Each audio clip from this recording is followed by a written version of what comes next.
Right, this is a very complex story, and there are all sorts of strands of malfeasance as far as this is concerned. I want to get back to the reaction in just a moment. Throughout the course of the morning, eNCA has been mining response to the story, but perhaps let's rewind very quickly. Reporter Michael Appel, who's had full view of that report, breaking it for us yesterday on the channel, is back with us now. So things have moved quickly over the past 24 hours.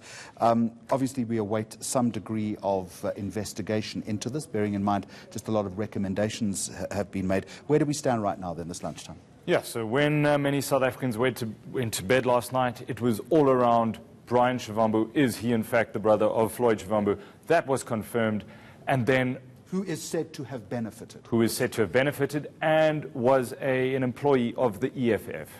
So when people woke up, they would have seen the Daily Maverick article saying that 1.3 million rand funneled to the EFF. This now directly implicates the party, that they illegally benefited from these gratuitous payments. So that is a massive fire that the party needs to put out. You would think that they would scurry around as quickly as possible to try and put that fire out, but an announcement that the president of the EFF, Julius Malema, is going to be addressing a media conference next week, Tuesday. I think we're hearing, yes. It's only next week, Tuesday, that he's going to be doing that. Media reports coming out just a few minutes ago saying that the National Prosecuting Authority and the Hawks are working together. They've got a team of prosecutors and investigators that have been looking at dockets for some time already. And it's important to note that this forensic report does not denote guilt or innocence.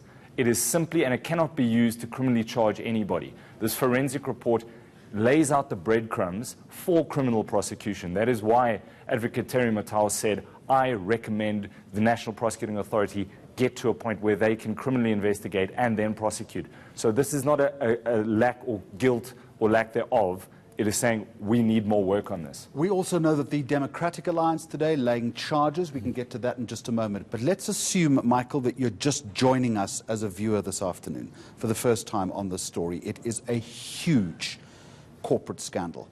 In a couple of sentences, what happened? So 2 billion rand was siphoned off to individuals.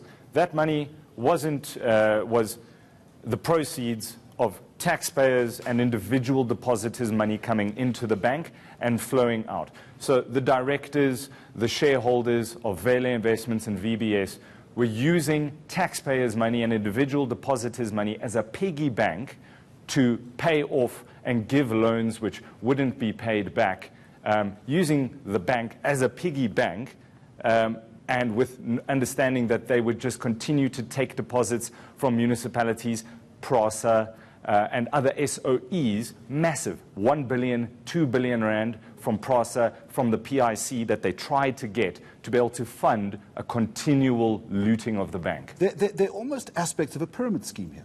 Yeah, it's a Ponzi scheme, and it was seen by the PIC and by PRASA. There were certain individuals, not everybody named in this report must be criminally prosecuted. They must be held up as those that stood against the rampant looting. It begs the question, doesn't it, about checks and balances and the role perhaps that the Reserve Bank needed to play in this respect?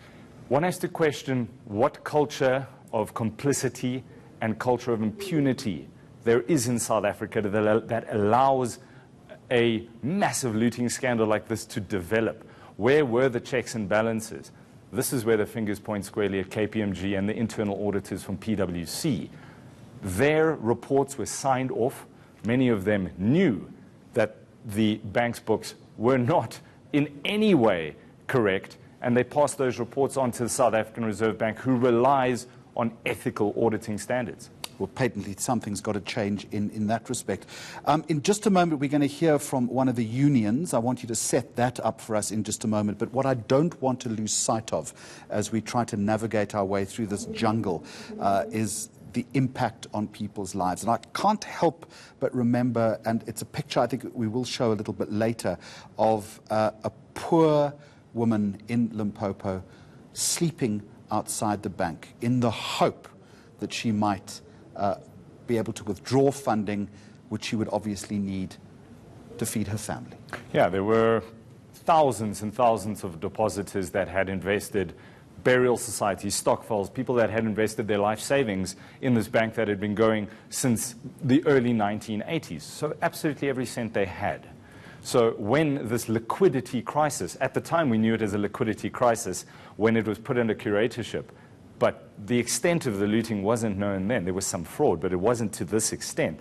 These people rushed to be able to get their money out. All right, I want you, the South African Transport and Allied Workers Union, SATAWU, we've spoken to a representative a little earlier today. Very quickly, how are they implicated? So the report names SATAWU officials. SATAWU themselves don't know who these officials are. They say they're going to be looking into it. That a bribe was paid to SATAWU officials to facilitate that PRASA handover 1 billion rand. Who these officials are is laid out further in the report that we are not privy to. SATAWU's officials will be questioning their own people. Back to your work. We'll hear from you again at 1 o'clock. Michael Appel, thank you very much indeed. So as far as SATAWU is concerned, Zanele Sabela speaks for the union.